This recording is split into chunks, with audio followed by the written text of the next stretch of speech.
Welcome to Life Bursts. I'm Matt. And I'm Sarah. Today's story, from being bullied at school to now a rock star. It's going to be interesting.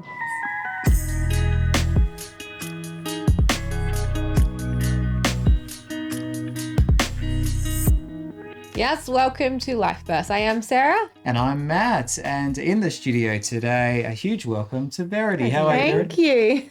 We're really looking forward to hearing this Thank you for having me. a metamorphosis story. Yeah. So we're looking forward to that.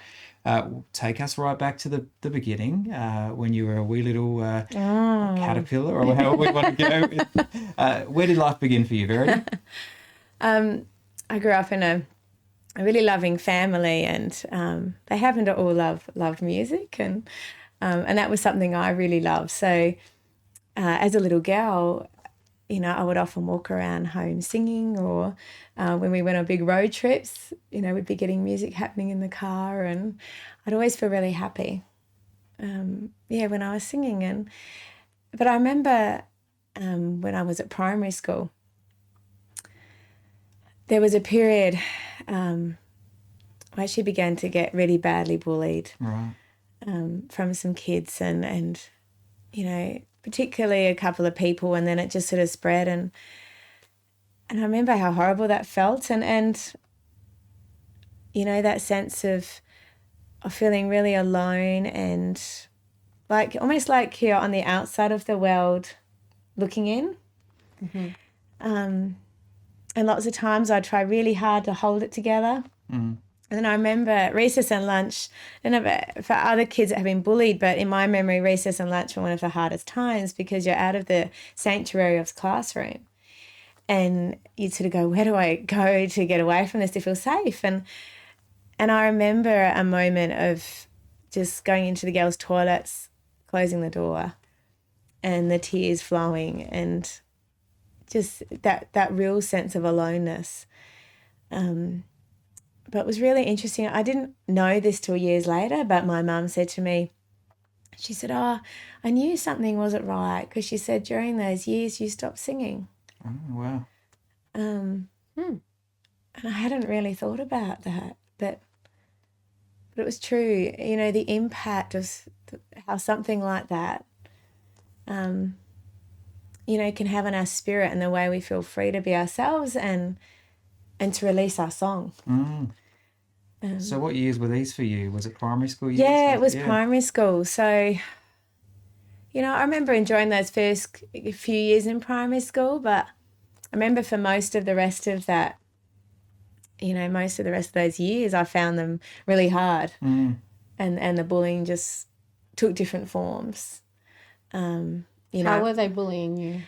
A lot of times it was through words, or you'd walk through the yard at recess and lunch, and, as a kid you're going, oh, can I play with you? Can I join in? And they'd, in their language, tell me to F off, or, we don't want to play with you. And I even remember one time thinking I was safe riding my bike near where I grew up. And I'm riding my bike, and two of these guys that were doing the bullying, they followed me, and they threw tomatoes at me while I was on my bike. So I couldn't even feel safe away from the schoolyard. So it was a horrible feeling. Yeah. Were you doing anything that they didn't like? Like, what? No, and it's strange, because you ask yourself those questions and go, what inspires bullying? And a bit of a jump to years later when I actually became a teacher, and worked with kids as a teacher who were not only the kids that received the bullying, but also those that gave the bullying. And I began to realise that there's often things in people's lives that cause them to react in that way, and sometimes bring suffering to others. And I do know that one of the people that caused me bullying during that time was going through a really, really traumatic time in his family, which as a kid I hadn't really thought about that. And I know that he was probably very aware that I was from a really loving family, where from what he could see, things were really happy and good. So that's sort of the only thing I can think. And then I think sometimes when someone's the bully, they can say one thing, and then they see that other people are joining in and there's a sense of empowerment for them, for the bully. But it's intriguing, you know, those people that we remember from years ago that have caused us some pain and suffering in our life. It's, you sometimes wonder, what would I say if I saw that person now, or if they saw me now, and you know, what I've become, you know, from that time. So for me, a lot of those years at primary school I found incredibly challenging and really hard.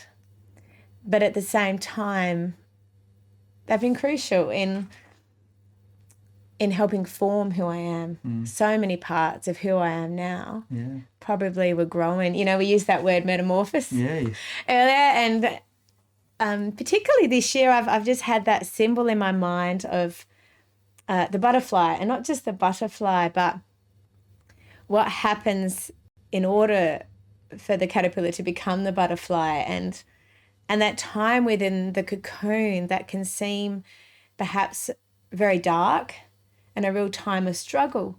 But it was someone that I was talking to recently that said, you know what, and I don't know this a lot about butterflies, but they said a butterfly can't fly if it doesn't go through the process of the struggle, because it's within the struggle that it actually strengthens its wings. I thought, wow, it's quite a really powerful metaphor to consider. But I think sometimes when you're in the struggle, you don't always realise that. No. And how you obviously had a supportive and loving family around you. What else got you through that struggle as a young person? Looking back, you can see, you can understand a bit better. But what got you through? What kept you going during those years? Yeah, well, I grew up in a Christian home, you know, with a faith in God, you know, that from when I was really young.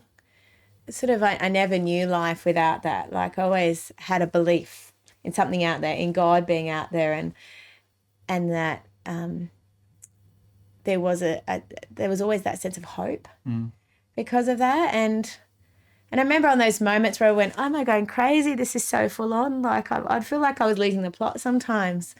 And I think it was only that. Like, I think even if I didn't have my family, that would be the one thing that would somehow keep me clinging. Like, you know, and it's not like you can necessarily see God, but there's just that deep inner sense of going, there's this voice beyond myself telling me to somehow hold in, and within that voice there was that sense of trust saying, just trust, you know, this darkness isn't going to last forever. Keep trying to hold on.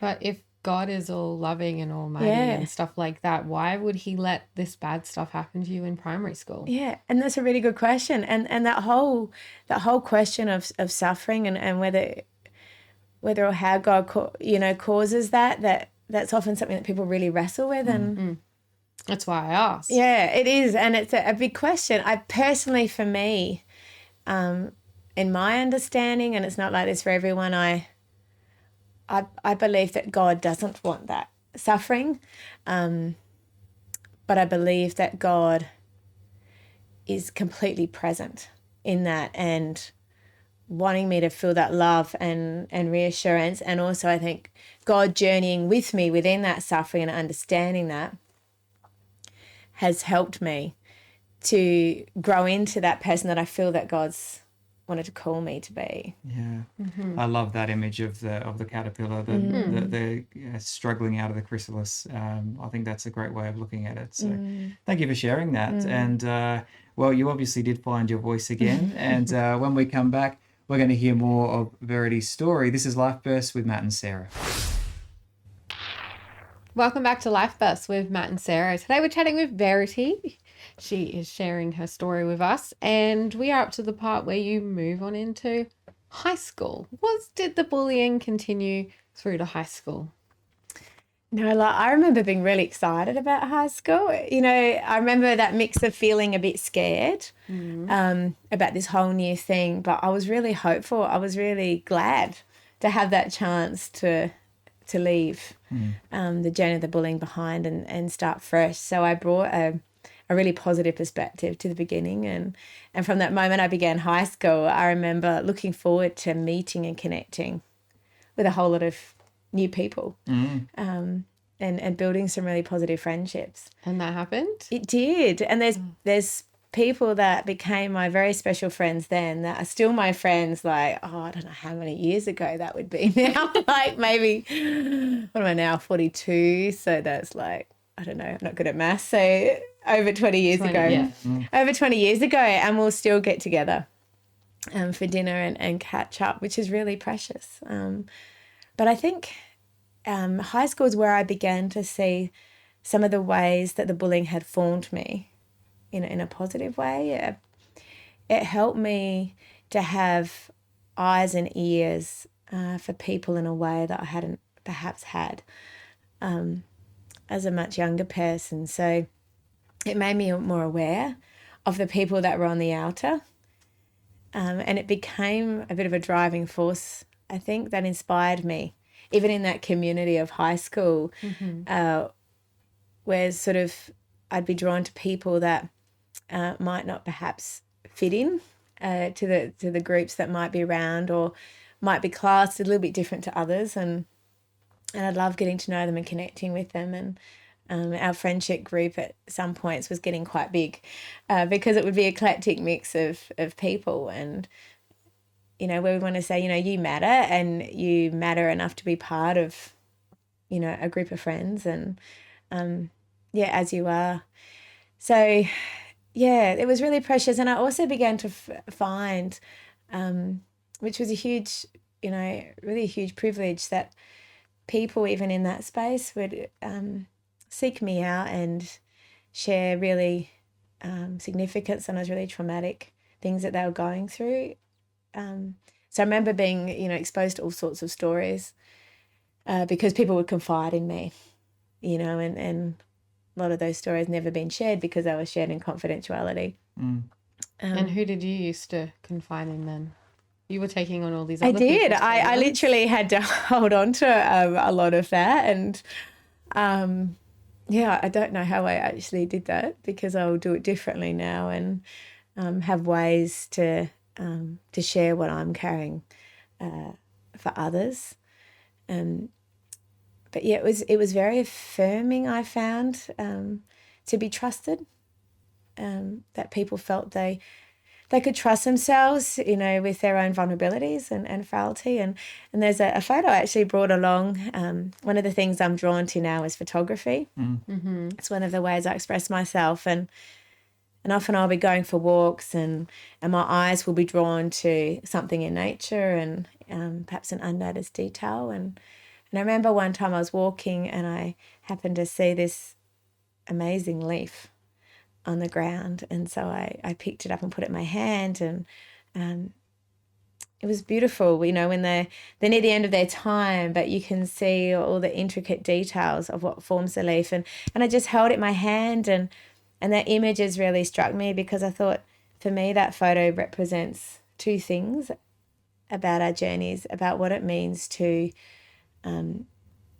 firstly not be held in our own vulnerability and our own frailty. And that actually, from my experience, can take a lot of courage to trust someone to hold you as you are, and that they're not going to bully you or tear you apart or use that vulnerable part that you've shared against you. And to find those people, to have those people that you can trust to hold you as that fragile leaf. But also what it means when we're called to be that hand for others. How can we be that hand to hold others in their frailty and their sufferings, which in my experience, sometimes suffering in whatever form it takes sometimes reveals our wounds and our pains. It sometimes reveals those deep, truest parts of who we are. I think moving on from that bullying into the journey of high school became a deeper awareness and understanding of how I, as an individual, feel called to try and be that hand with others and allowing others to just rest in a space where they just feel loved and unjudged. Wow. And so these things were brewing for you as you did that in high school. You Way were back then. starting to feel a sense of a life of purpose, of helping others in their fragility. Yeah. Fantastic. Yeah. So stepping back from that, through all the other things that you had to then work through as a student in high school, how did that go for you? Did you lean into the studies, the academics, or were they just an aside to this great call that you had? Well, I did quite enjoy, I have actually been someone that loves going to libraries and books and things like that. But I did always find things like maths and science were not my forte. I totally admire brains that function that way and can work that way. But the areas that I really thrived in were much more the creative things. So I'd love creative story writing. I did music for a while at school, but the place I probably felt most alive in was the art room. And I remember even in year 12, I had this amazing teacher, Miss Patterson, her name was, and she would open up the art room at lunchtime and say we could come and hang out in the art room, and we'd play the radio, and that first introduced me to Sting, which has now become one of my favourite singers. And so we'd play the music and we'd paint and create. And within the art room, there's often a really eclectic mix of people as well. So for me that, helped me to also find those ways of expressing myself that made me feel really alive. You still got any of that artwork? I think I may in the shed at home. I held on to it for many years because as far as for me being an artist, it can be quite hard to give away artworks that you've poured yourself into. Or to actually go, I think this has had its time and I'm actually going to recycle it. Right. And move it on. But I actually found creating artwork to be a really powerful way to express some of my thoughts about life. And I remember I did one artwork about war and about the suffering that war can cause. And another one I even called the utopian dream. So I talked about the dreams and ideals that we have for harmony and peace in society. So I did have some, but I'm not sure whether my one about war was a little bit scary. So it wasn't what I would necessarily put on my lounge room wall. Plus it had barbed wire around, to communicate the essence of war. So it wasn't necessarily a safe. It could have been a good security thing for the house, but it wasn't necessarily an inviting artwork. I was quite drawn to artworks that confronted or artworks that would communicate a message and get people thinking. Can tell that. So you finished up school, and did you go back to school and be their counsellor, or what did you end up doing? It was an interesting time of a lot of times in my life I've had to reflect and go, okay, what doorways are opening up, and trusting that the doorway that I can see might not be the doorway to the place I'm going to completely end up, but go, this is part of my path. So at that point, I remember loving art so much and being so inspired by my art teacher that I thought, I want to go on the journey of becoming an art teacher. So from high school, I went to university, which back in the day, the University of South Australia was based at Underdale, which since then has been bulldozed and there's houses. But I went there, so I studied visual arts for 3 years and did art full time, which was incredible. And then after that, I studied education. Okay. Well, that's a great place to pause as you've moved into studies and lots more story to come. This is Life Bursts with Sarah and Matt. This is Life Bursts with Matt and Sarah. We're chatting with Verity. And now, Verity, the question that I like to ask most of our guests, especially if they're married, how did you meet your now husband? Wow. It's a bit of a story. I was going to a particular church at that time. I think I was about 18 years old, I think. At the same time, 17, 18, around the time I was studying art at uni. And one of the things I really enjoyed doing at church was I would be up the front helping lead the songs when we'd have our services at night time. And so this particular Sunday was like any other Sunday, and I was up the front leading the music. And I noticed this guy sitting in the congregation that I never really noticed before. And I thought, oh, he looks a bit nice. And I was, and I was quite intrigued and quite fascinated that I haven't seen him before. And so I'm up there singing, doing my thing. And then I sit down. And then this guy that I'd sort of had my eye on a little bit was asked to come up the front. And he ended up being interviewed about a trip to Vanuatu that he'd done. Had all these amazing experiences, and also about being on this Rotary leadership thing. So I had more of a chance to observe him in action as I was sitting down. Did he know this, by the way? Yeah, he does. Okay. He does now. But as in those moments, we had no idea. We were sort of checking out the other person from afar, seeing out who they were. Sorry, was he checking you out too? That's what I found out after. And I had no idea at the moment. He actually thought I was married, so I don't know if that was a good thing. I think he was married with kids, so I did wonder if that meant I looked really old at that point. But thankfully, I don't think it was. I think he was joined about his maturity or something. Yeah. I'll take it as that. Yeah. So anyway, we're there. We've watched each other. The service ends, and I just had one of those feelings within, and I thought, somehow I have to like go and introduce myself. It was like a moment where I thought, I need to do this, Verity, even though you're feeling a bit shy. Something drew me. So, and because, I'm a welcoming person, I thought I should, of course, welcome this stranger into our church community. Good. That's good. Sounds like good. Yeah. So I went up and shook his hand and said, oh, I'm Verity. And he said, oh, I'm Mark. And we had a really great chat. And then I thought, how am I going to help this to continue, this connection? And it just came to me in the moment. And I said, and I asked about this Rotary leadership because he was trying to get names down of people that might be interested in doing this leadership training. So, I wonder what you did next. Yeah, surprise.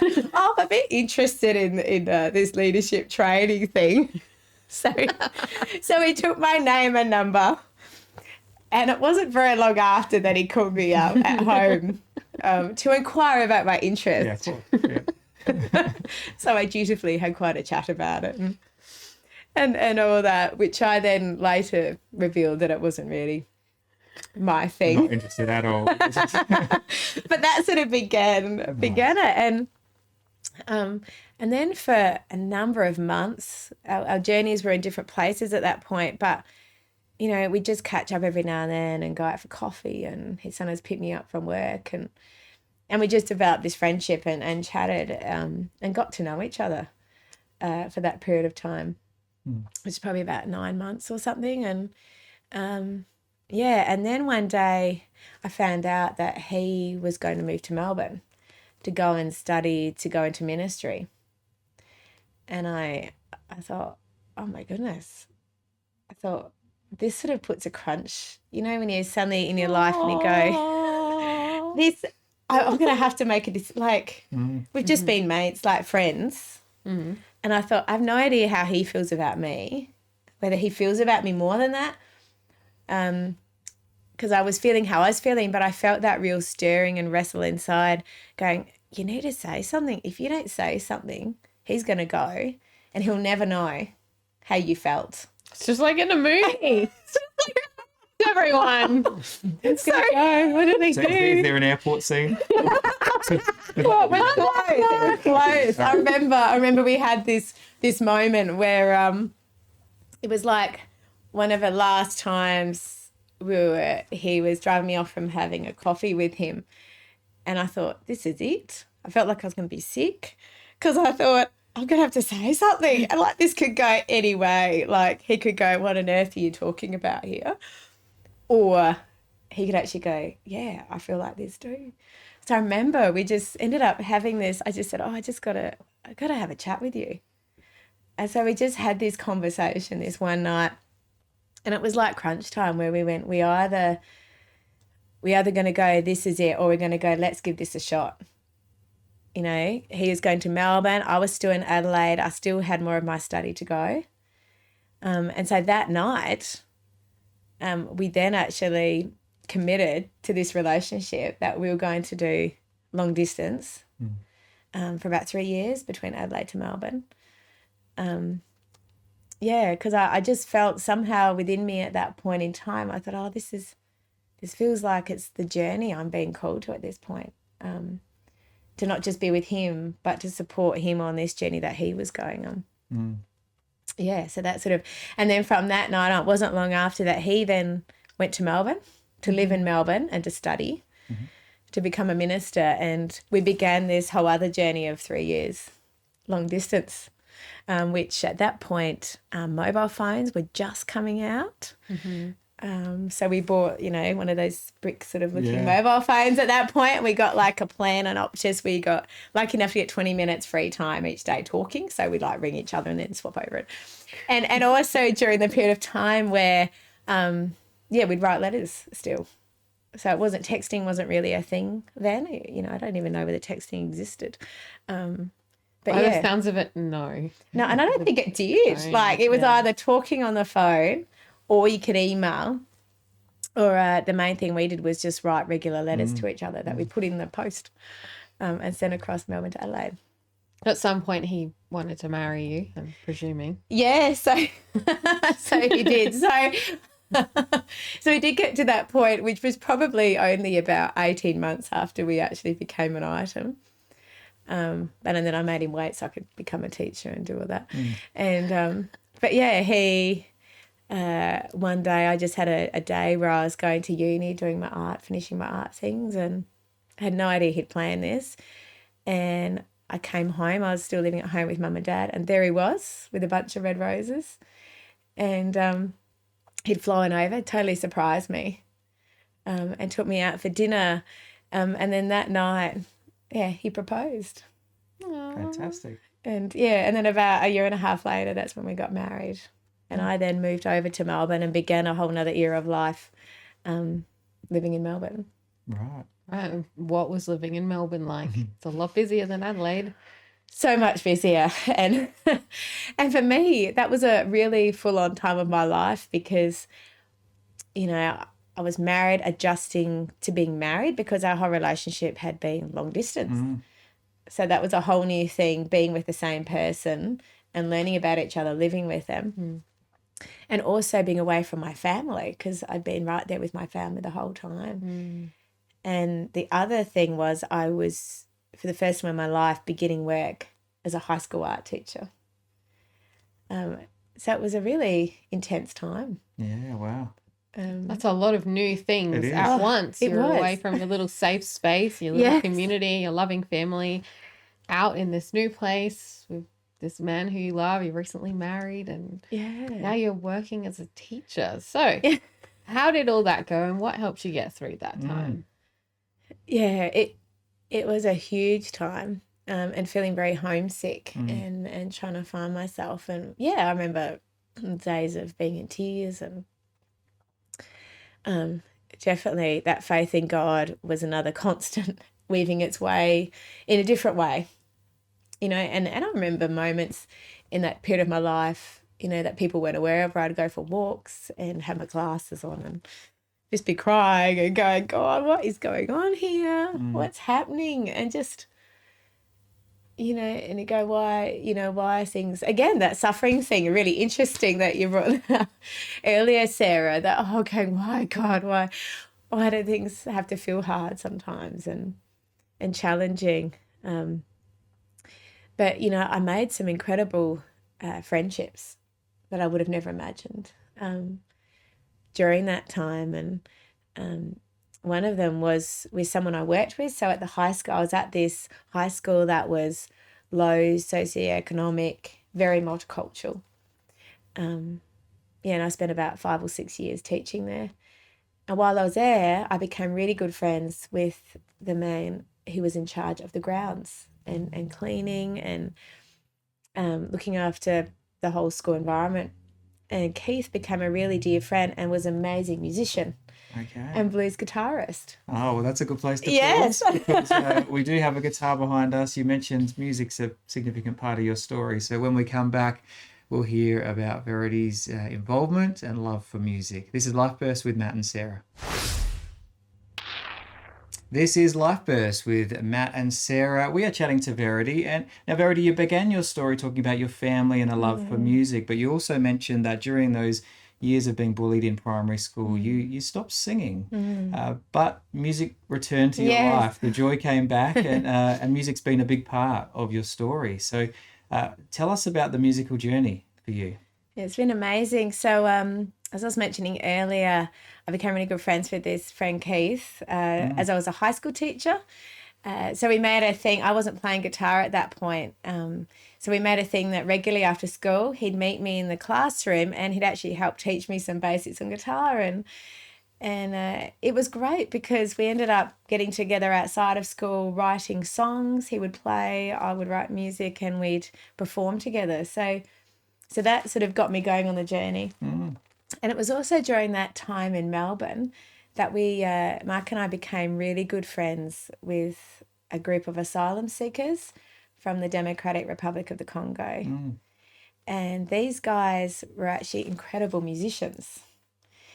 And we began this beautiful friendship with them where they would call me their sister and I would call them my brother.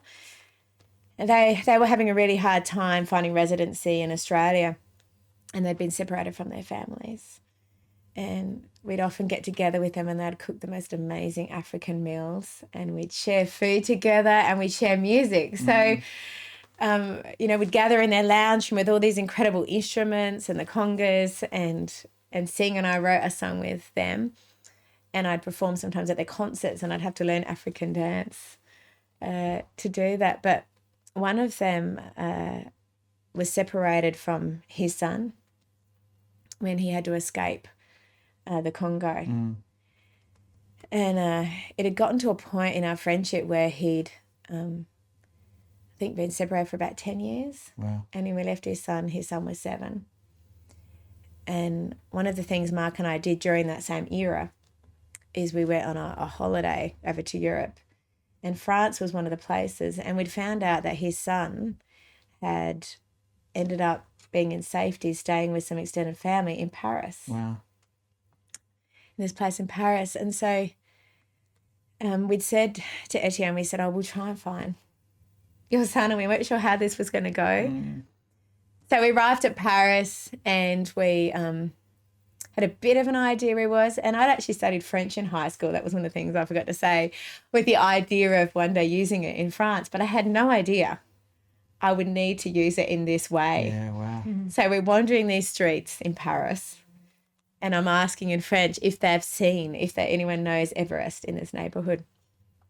And I thought, my goodness, how are we going to find this boy? And I remember I was walking, going, we've knocked on all these doors, and I prayed. I just went, oh God, please take us to Everest, because I thought there's nothing else I can do. We've brought ourselves to this place. God, you're just going to have to help us out here and do something, intervene.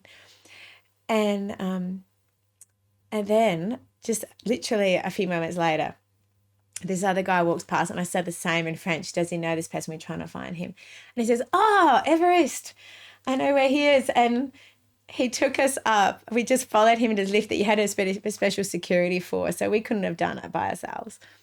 Took us up, knocked on this door, and who should be standing? Wow. Was this boy, Gee. Everest. And it was incredible. And his dad, of course, hadn't been able to hold him or be with him for over 10 years and hadn't had a way of contacting him and given us a gift that we could give to Everest. So in the limited high school French that I knew, I had a moment where I could actually be with him and tell him in my fumbled French how much his dad loved him and missed him.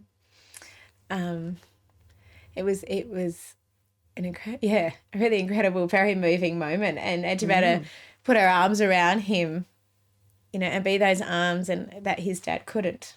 And to tell his dad, we've actually been with your son. And after that, I was really inspired to write a song, which it basically works into this CD. I hadn't even planned for this. Yeah. But we didn't talk about this beforehand. But that's great. That's lovely. so it's amazing. I then wrote this song called Be My Eyes, which I actually later recorded, but I wrote the song in honour of Etienne and Everest and the longing of a father to be with his son, and a love song really that the father sings to his son. And when I came time to record this album, I asked Etienne to come over to Adelaide, and he came with me into the recording studio, and he sings this song with me that's on here, and he even speaks a message to Everest in his local language, which is part of this CD. So it's amazing that these experiences in life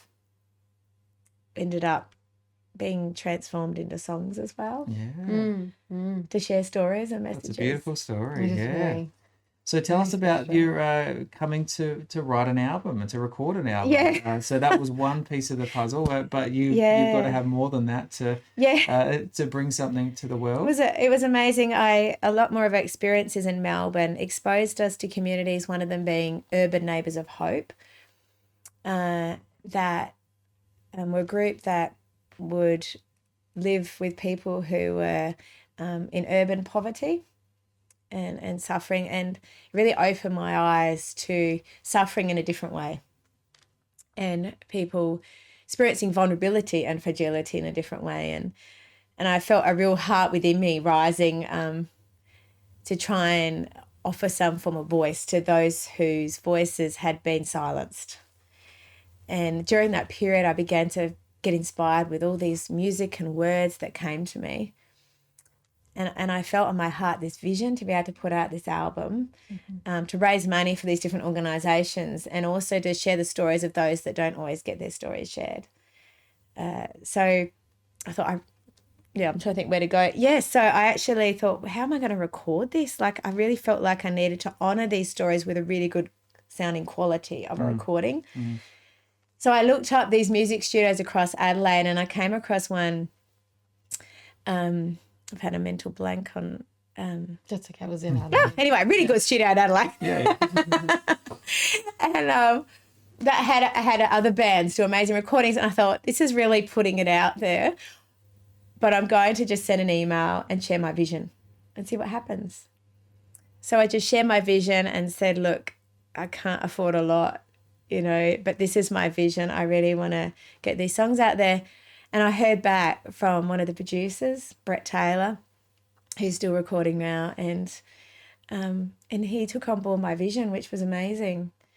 And together we actually worked to produce this album. Right, tell us about this album. So it's called Advocate. And so what it means for us to be an advocate for those, when we have a voice, what does it mean to be an advocate for those whose voices have been silenced? And so that particular album is focused on songs to do with suffering, poverty, social justice. Yeah. So you're under your stage name, Verity Skye. Yes, Verity Skye, which is my middle name. So whenever I paint or write music, I use the name Verity Skye. Songs that will not be silenced. Yes. I love that. So this was put out in 2010 as an album, and in support also of a number of partners as well. That's right. Yeah, fantastic. So well done for getting Thank it out you. there to the world. And people can still find this and have a listen. Yeah. Yep, on streaming services. Yeah, so that's on there with another album I did. So, they're both on there, both telling different stories. Yeah, well, and tell us how you came to the second album then, while we were on music. So I actually wrote, some of these songs were written all around the same time, so they start over 20 years ago. Just overflowing. Yeah, and I had too many songs to put on one album. Yes. So, Sounds like it, yeah. so this one's called Broken Angel. Interesting. It again communicates with a bit of a theme I feel we sort of unexpectedly had unfolding. Yes. And that one has songs specifically, I guess, from my life and from stories of my own grief, suffering, relationships, and also hope. That hopefully people, when they listen to that, can go, oh, wow, you actually put into words some of my own, struggles, and give me a way to try and work through some of my own stories. Great.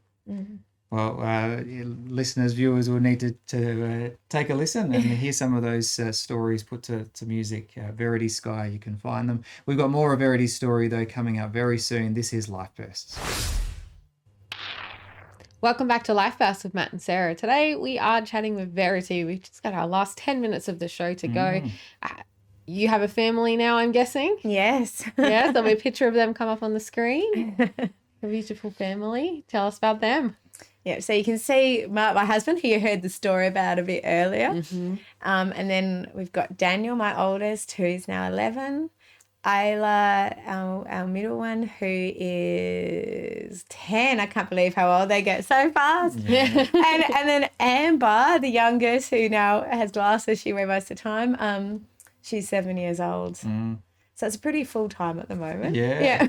That does change things, changes life a fair bit. But you've still found time for some creativity. Yeah, which is amazing. So art is still a really significant part of my life. And so for a couple of years, just recently, I worked as the creative arts minister in the Adelaide Hills in Aldgate, and I was able to run an art studio. So, and that was about basically a free welcoming space to create for anyone in the community to come to. And it was amazing. We sort of delved into some really deep issues of life that we explore creatively. Brilliant. We've got a few photos for those viewers of that in action. Really a great outlet. And brilliantly done. So thank you. And so that's been a big part of your own outlet, but also teaching others. Yeah. And music as well. Yeah. Music's been isn't it amazing? Like to be music, something that I did when I was really little. And it's been like this weaving thread that's continued and just metamorphosized into different ways of being to my life. So now it's come in a different way. A while back, I was asked to sing at a party, asked to perform at a private gig, some of my own things. But this person that booked me said, I've also booked this band, this rock band, just wondering whether you'd be up for getting together with them and singing a couple of joint songs. So I thought, oh yeah, I'd be open to this. So anyway, I had no idea of who this band was. I'd never heard of them before. I had a bit of an email thing going, and the leader, Bob, said, would you like to come to practice and run through some things with us? So one night I rock up about half an hour from home. I knew that they practiced in the shed, knew they were all guys. And I thought, oh, my goodness, God. So I need to say a prayer in the car. God, please be with me. I don't know what I'm walking into here. Like this solitary female into this band. I have no idea who these rockers are that I'm about to meet. Didn't think of that until you just said that. Okay, this probably is a very safe move. I said to Mark, if you don't hear from me, please come I was having, and I took a deep breath. I thought, okay, Verity, you can do this. Like, it's complete strangers. So I walk into this shed and was greeted by these beautiful smiles, absolutely lovely group of guys who have become really precious friends now. And it was the beginning of a wonderful journey. We all connected. A number of them came from different teaching backgrounds, happened to be Christian, which was very amazing. It's better. So we connected in quite a unique way. But they all have a real heart for music and rock music. So from there, I began to do a few gigs and be invited to go along with them until I was invited to be part of the band. So you're in. Yeah. So now I'm the female lead. Yeah. And I have a male lead counterpart and we rock it out. So I become the rock chick and let my hair down, head banging. I sing a range of, like Blondie, if you come across Blondie one way or another, Divinals, some real sort of classic rock songs that are like nice. Heartbreak Hotel and a bit of Motown. So I do lots You of... saw Verity. You wouldn't think that she's like a rock chick. So it's wonderful. So I get to transform. So for the kids, they see mum, go, oh, bye. And there I am heading out in my costume. No. I get to do dress-ups. Like I get to go and do dress-ups and turn up the music to the point that one of our kids isn't a big fan of watching our gigs because he says, of course you go, that's it, Daniel, because it's the only boy. But he says it's too noisy. So I go, oh my goodness, what a love you have there, boys. It's too hard for your own son. So I love it. So we've got one gig coming up this Saturday. But we also, regularly we're called Stix and Specs. So we've got a link that we might better connect you to. So people book us for parties and functions and public things. Okay. And you rock out real hard. We really do. We can do melee stuff, so we don't totally and the amazing amount of people that love ABBA. I don't think ABBA was done by the guys until I joined. But it's funny because as much as we're a rock band, every now and then at a party we'll whip out an ABBA song and people love it and they'll get into singing it. So it's great. So that's a huge part. Stix and Specs is a huge part of my life. And then just around COVID, COVID itself, it's a whole nother story we might have to say for another time. But the effects on music and gigs and it was around that time of COVID that I actually had contact from another incredible musician that had come across me doing something on YouTube. And he said, oh, are you interested in getting together and doing a duo in music? So that person is Will Metzer, incredible musician and singer who does lots of jazz, big band, Michael Bublé type things. Mm-hmm. And so together we've been doing music as well. So I embody then the long dress sequin singer singing things like La Vie en Rose and Dream a Little Dream. Yeah, fantastic. In that setting. And there's some photos of me with him where we also did duo things at restaurants, or the ones I've got here is there's an amazing thing on Flinders Street, Music on Flinders, outside the front of Pilgrim Church there in the city. Yeah, and on a Monday they invite musicians to come and share, and anyone in the public can listen. Oh, wow. So that's a photo of something I've done with him there. Fantastic. Wow. Well, yeah, very, full circle. So much. It's quite a bit to condense, isn't it? You've done well getting through. People can always go and hear some of that music and maybe book a party. Yeah, exactly. We will rock your party. So. And there is one opportunity that those in Adelaide can come and take advantage of soon as well. Before we get to that, though, if you, looking back at your life, had one piece of advice that you might offer those of us watching or listening today, what would that be? I think from everything I've shared today, just remember that we each have our own unique song, which has been placed in our heart, and I believe we've each been created with that unique song. And with that, to feel encouraged to share your song, to know that there's a place to share your voice and your song in this world. And as you share your song, remember what it is to also offer safe, welcoming, non-judgmental spaces to allow others to truly sing their song and for their voices not to be silenced. Beautiful. Fantastic. Thank you. Thank you. That's very good, Verity. Thank you for coming in on today's show. Thank you so much for having me. Thank you. The gig that Verity is talking about is happening on December the 16th. 18th. Saturday night. I knew I got that wrong. Look, the post is on the screen. It's fine. December 18th. And it is at the Blackwood Community Hall. So you can jump online. The links are in the description of today's video or podcast, if that's how you're listening to us.